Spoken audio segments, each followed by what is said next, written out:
Social media ఎవరిని ఎప్పుడు ఎక్కడ ఎట్లా ఎందుకు ఏ రేంజ్ లో ఫేమస్ చేస్తుందో ఎవ్వరికి తెలియదు. కొందరు ఈ సోషల్ మీడియాలో వచ్చిన పేరుతోని బాగుపడ్డోళ్ళు ఉంటే ఇంకొందరు వైరల్ అయినట్టే అయ్యి అటు ఇంకా బాగున్న బతుకును కూడా బర్బాద్ చేసుకున్న వాళ్ళు ఉన్నారు. కొత్తగా 2 లివర్లు ఎక్స్ట్రా ఆంటీ అదే కుమారి ఆంటీ వార్త చేయంగా మళ్ళీసారి సోషల్ మీడియా ముచ్చట ముంగటేసుకుంటున్నారు చాలా మంది. నీకు 2 లివర్లు ఎక్స్ట్రా నాన్న, నీ బిల్లు 2000 అయింది అనుకుంటా వైరల్ అయ్యే వరకలా మీమ్స్ ట్రోల్స్ పుట్ల కొద్ది పుట్టుకొచ్చిన ముచ్చట తెలిసిందే. అటు ఇంకా ఫుడ్ బ్లాగర్లు, యూట్యూబ్ ఛానళ్లు, ఇన్స్టా బ్యాచ్ మస్తు మంది కుమారి ఆంటీ తానికి పోయి ఇంటర్వ్యూలు, రీళ్లు, వీడియోలు చేసి ఇడిసిరు. ఒకరిని చూసి ఒకళ్ళు కొందరేమో తింటానికి వస్తే ఇంకొందరేమో సెల్ఫీలు, వీడియోల కోసం వచ్చిరు. ఇంకొందరైతే వట్టిగా ఆమె క్రేజ్ చూస్తే అందుకు వచ్చిపోయారు. దాంతో ఆమె దుకాణం చుట్టూ ట్రాఫిక్ జామే, బండ్లు జనాలు వచ్చిపోయి తందుకు తిప్పలైతుందని పోలీసులు వచ్చి ఫుడ్ వ్యాన్ పట్టుకపోయి మీరు దుకాణం నడపొద్దని చెప్పారు. 1 గంట అయిపోతుంది, వచ్చిన గిరాకీ మళ్ళీపోతుంది, చేసుకుంటే గానీ పూట గడవదు, ఖర్చెల్లదు.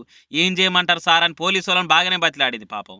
అయినా నేనేమన్నా రమ్మన్నా నా ఇంటర్వ్యూలకు? యూట్యూబ్ ఛానల్ నేను పిలిచిన్నా, వాళ్ళే వచ్చి వీడియోలు చేసుకుంటే నా దుకాణం బంద్ చేస్తారా అని బాధపడుతుంది పాపం. అయ్యో, సోషల్ మీడియాలో అతిజయంగా అందరి పొట్ట నింపి ఆంటీ పొట్ట కొడుతిరిగారా అయ్యా అని అదే సోషల్ మీడియాలో మస్తు మంది మళ్ళీ కామెంట్లు వేసి పోస్టులు పెట్టారు. ఆ నడమ కొత్త సినిమా ప్రమోషన్ కోసం సందీప్ కిషన్ కూడా హీరోయిన్తో కలిసి ఆంటీ దుకాణం కాడికొచ్చి బుక్కడి తిని ముచ్చట పెట్టి పబ్లిసిటీ చేసుకున్నాడు కదా. ఇక ఇప్పుడు పోలీసులు వచ్చి దందా బంద్ చేపించిన మ్యాటర్ తెలిసి నాకు సాధ్యమైనంత వరకు నేను ఆంటీకి సాయం చేస్తా అని ట్వీట్ పెట్టిండు. ఇక్కడ ఇంకా గమ్మత్ అనిపించే ముచ్చట ఏంటంటే సినిమా ఇండస్ట్రీనే కాదు, పాలిటిక్స్ లో కూడా వార్తనే అయింది ఆంటీ ఎపిసోడ్. వైసీపీ కూడా వాడుకుంటుంది పంచాయతీని. మొత్తానికి బాబు, పవన్ కళ్యాణ్ ఇద్దరికి వైఎస్ జగన్ పేరేంటనే వణుకు ఉడుతున్నది. అందుకే జగనన్న పాలనలో ఇల్లు వచ్చింది అని చెప్పిన కుమారి మీద అక్కడి సర్కారు చర్యలు తీసుకున్నది. వాళ్ళ చెప్పు చేతలుండే సర్కారుండుతోని ఆమె మీద దాడులకు ఈ దత్త తండ్రి కొడుకులు ఉసిగల్పిర్రు. జగనన్న అభిమానిని చూసినా మీకు భయం అని చెప్పేందుకు ఈ ఒక్క ముచ్చట చాలు అని ట్వీట్ పెట్టిర్రు.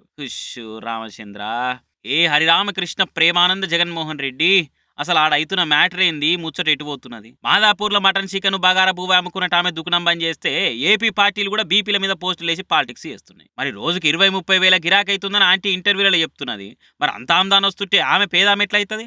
ఆమెకు ఆంధ్ర సర్కార్ ఇల్లు ఎట్లిచ్చింది అని ఆయనతో పక్క పార్టీ వాళ్ళు పంచాయతీ లేపి ఆ ఇచ్చిన ఇల్లును కూడా ఆగం చేసినా దిక్కులేదు కావచ్చు. ఇదే సోషల్ మీడియా చేయంగా బరెల కాసంటోలు వైరల్ అయ్యి ఎమ్మెల్యే క్యాండిడేట్ గా పోటీ చేసి 7 ఎంతో మంది సపోర్ట్ ఇచ్చేదానికి వచ్చింది. ఇంకో దిక్కు ఇదే సోషల్ మీడియా పుణ్యమా అని కచ్చా బాదం అని వాడుకుంటా పొట్టు నింపుకున్నట్టు ఆయన సెలబ్రిటీ అయ్యిండు. అటెంకా ఆ పాటను పెద్ద సింగర్లు, మ్యూజిక్ కంపెనీలు వాడుకొని ఇంకేడ వాడొద్దు నువ్వు ఈ పాటనని పొట్టగొట్టి రోడ్డు పాలు చేసిరు ఆయన. రైల్వే స్టేషన్ల పాటలు వాడుకునే రను మోండల్ అనేట ఆమె సెలబ్రిటీ అయ్యి మేకప్లు గీకప్లు వేసి షోలలో పాటలు పాడించి అటెంకా ఆగం చేస్తే గంతెందుకు మన తాన కుర్చీ మడత పెట్టి అని తాగిన వద్దుగా తాత మాట్లాడితే దాన్ని వైరల్ చేసి మహేష్ బాబు సినిమాల పాటలు పెట్టిస్తారు. కట్ చేస్తే తర్వాత అవోటి పంచాయతీలో అరెస్ట్ కూడా అయ్యే తాత. గట్లుంటది మరి సోషల్ మీడియాతో. అందుకే ఏవో 4 రోజులు సోషల్ మీడియా కానరాగానే అదే అసలు జీవితం అనుకుంటే ఆగమే. మరి ఆలకా సోకు లేకున్నా గానీ బ్లాగర్లు, యూట్యూబ్ ఛానల్ చేయంగా ఇట్లా కొంత ఆగము. ఇక ఈ సోషల్ మీడియా ఆతి కుమారి ఆంటీకి అయిన ముచ్చట సీఎం సార్ దాకా పోయింది. ఎంబటే రేవంత్ రెడ్డి సార్ ఉండి పోలీసు వాళ్ళు కేసు వెనక తీసుకోవాలని డీజీపీకి చెప్పినట.